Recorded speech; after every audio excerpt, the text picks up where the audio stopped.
Hi, I'm Greg from Curry Country Living. Welcome. In this episode, you're going to see part 2 of the Pembina Fire Department doing a practice burn on an abandoned house just south of town. These practices are important for the volunteer fire department just because it gives some of their members some experience in a real life situation. So in this video, I'm going to be talking to the rest of the crew and asking them a few questions.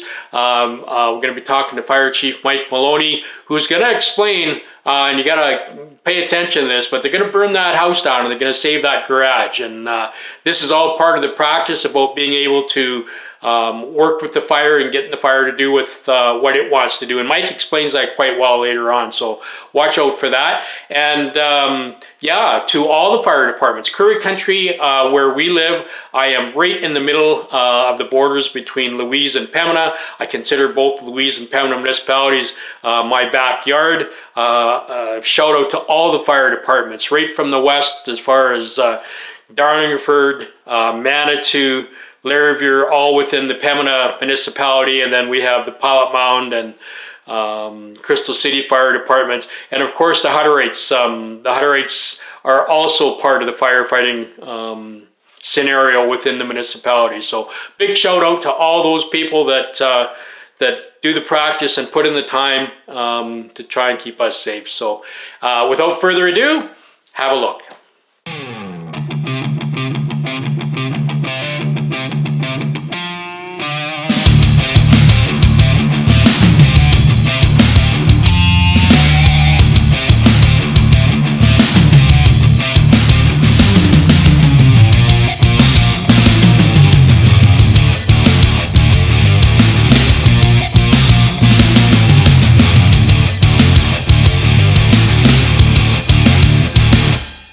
My name is Heather Cousin DeSmet. It's my first year of firefighting. I live at the top of the valley between Pilot Mountain and Riviere, and I'm proud to be one of the women on this very inviting fire department. This is my first time being out here, so I'm ready to learn a lot. So I'm new to the area, so I have my boyfriend and my father-in-law here, but I've met some lovely women. Mike's very inviting. He's very calm and great. Everybody's so wonderful and inviting, and I'm grateful to have this opportunity. Hey, I'm Evan. I've been on the Riviere Fire Department for over 5 years now. Not sure the amount of time exactly, but we're here today just doing a live burn scenario on an old house. And what got you in the fire department? My dad has been on the fire department for a long time, so. And what's one of the favorite things you like about being a volunteer fire department? Oh, the fires are pretty cool to go in and the test scenarios and stuff like that. It's nice to come out and help the community out and just be a part of it. It's pretty fun. Okay, what I want you guys to do is we'll drop this stuff and we're going to do an overhaul of that room just to knock it down. So we'll need some axes and stuff just to pull that ceiling down and have a look. This is the joys of firefighting in the winter. Not only do we deal with smoke, but now we always have to deal with steam. And you can't really get rid of the steam because it's heated in there, right? And we don't have enough water to cool that down to the point where you can work in it again. So we're always going to be dealing with this steam. But you guys need to understand the difference between the steam and smoke. Okay? Okay. So that was what we had there was a complete rollover in that room, the same as you guys seen up in that first one. Right? These things are fantastic in the winter because they fog up and you can't see a damn thing. And that's just, you got to get used to your tools, you got to get used to your mobility with your gloves, and you got to be used to working in zero visibility. That's the number one thing with firefighting in Canada. Alright?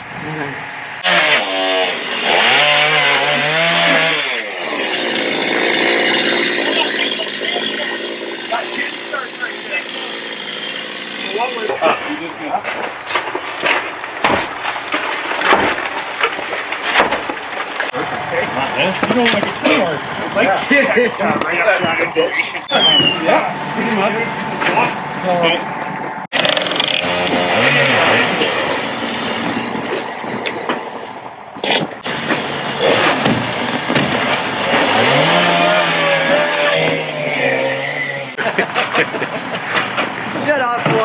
introduce you. I'm Eric Clausen. I've been on Riviere since 2017. Been firefighting for 16 years.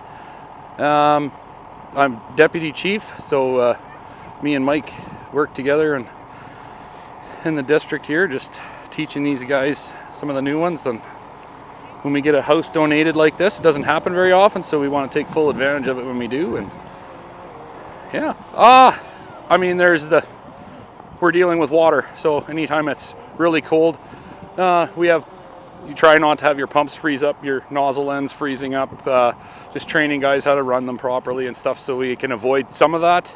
The other things is, our masks and everything like that. When you're in and out and you come from a hot zone to a cold zone and things like that, you fog up and get iced up. And but a lot of the time it's the really cold weather is when we do see more calls, because furnaces are running harder, heaters are running harder, longer, and that's sometimes when we see that kind of stuff happen. So, what we're doing here, we want to save this 2-car garage, and what we did is there's actually a breezeway connecting the house to the garage at an angle, and what we did was we actually did a practice fire in there that the guys put out, and then we overhauled the room, so we pulled the ceiling and everything down, and then we made a trench cut front to back, so that when we want to burn the house, there's kind of like a fire stop, and also where the flames can come out of the roof instead of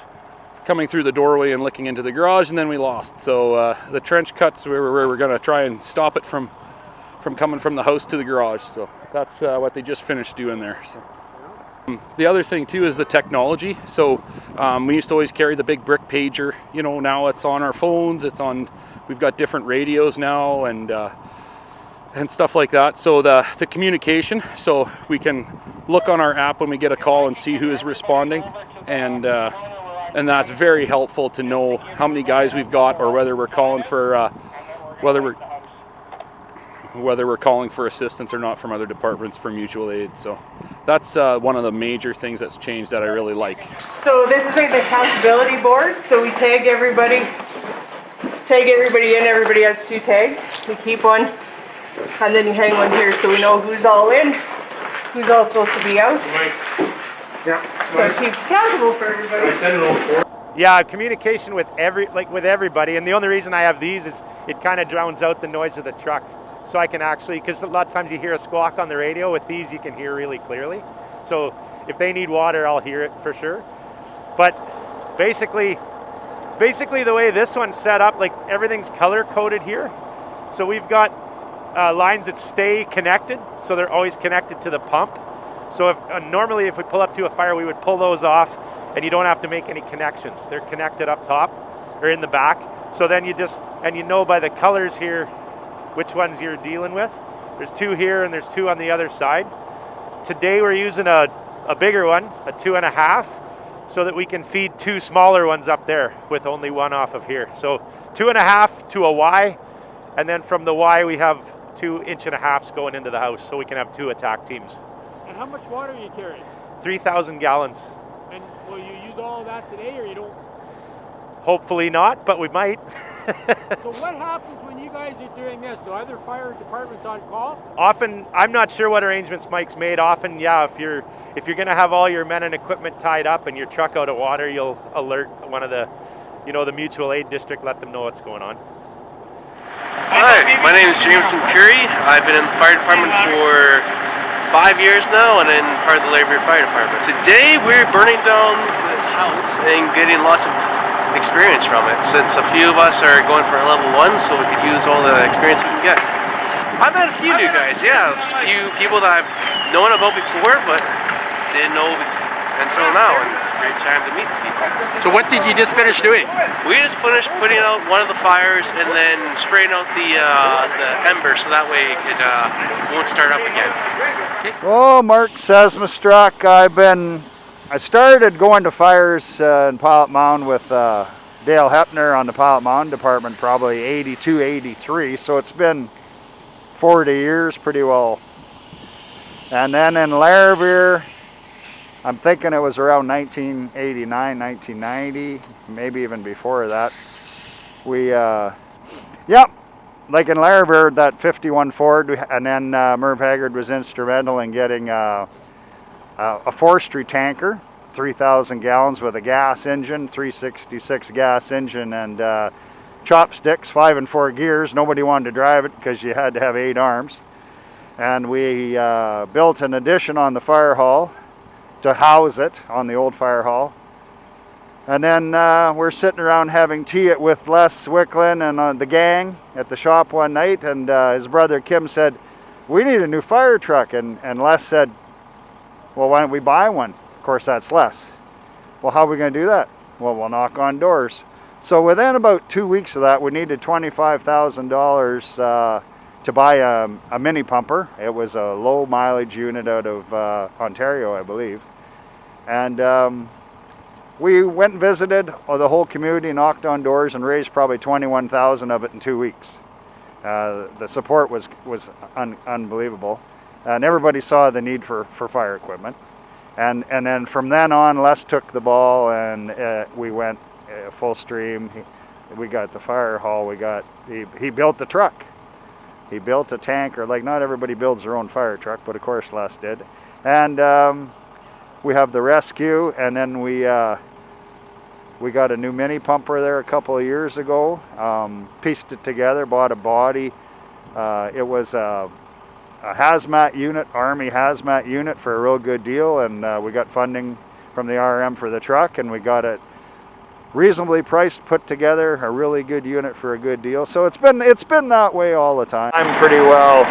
You drive the truck, and at practice you cook the burgers. So I'm the old guy, one of the old guys now. So that's what it's come to now. We train the young ones and let them do the bull work. Right on. Well, I'm about to run out of battery, Mark, so we'll wrap it up. Whoop, it just... So remember at the last training when I told you guys that ventilation was the key to steering that fire where we want it to go, right? Yeah. What we're trying to do here is heat the inside up and cook the inside and let the house fall in on itself, right? So we've lit the fire in this corner, and it's vented out a top story window on that side. Yeah. So it has to burn up. The heat's going to go up through the staircase, which is going to involve the whole center of the house in order to do that. So that's going to get that heated up and rolling so that the inside burns out and then the walls just fall in. Okay? So what you guys got to really watch for is as it's burning, if we have any fire that's coming out that's compromising those trees or compromising the garage, we're going to cool the trees and we're going to cool the garage. Other than that, the heat is our friend. I want it to cook on the inside, and that stucco is actually, it's going to work like an oven. It's going to keep all that heat inside. So we should get a good clean burn. Okay? So everybody's clear on that? Yep. Right on. So now it's what we're doing is making a trench cut through there because we want to save this garage. So when the rest of the house burns, the heat's going to come out there and it's going to escape into the fresh air through our opening instead of getting into the garage through its own opening. So you want to save this garage you're standing in right now? Yeah. And it's attached to the house? Yeah. What's yours? It's going to scorch though, isn't it? Or? We're going to keep it cool. The cold temperatures and the ice and the wind are actually going to work in our favor today. Ooh. So it's going to vent through that opening, and then I'm basically driving that fire where I want it to go. And that's the key to any firefighting, is we make the openings and we steer that fire where we want it to go.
thanks for watching, and if you enjoyed that video, consider giving me a thumbs up, subscribing to the Curry Country YouTube channel, Facebook, TikTok, Instagram, all the social media formats.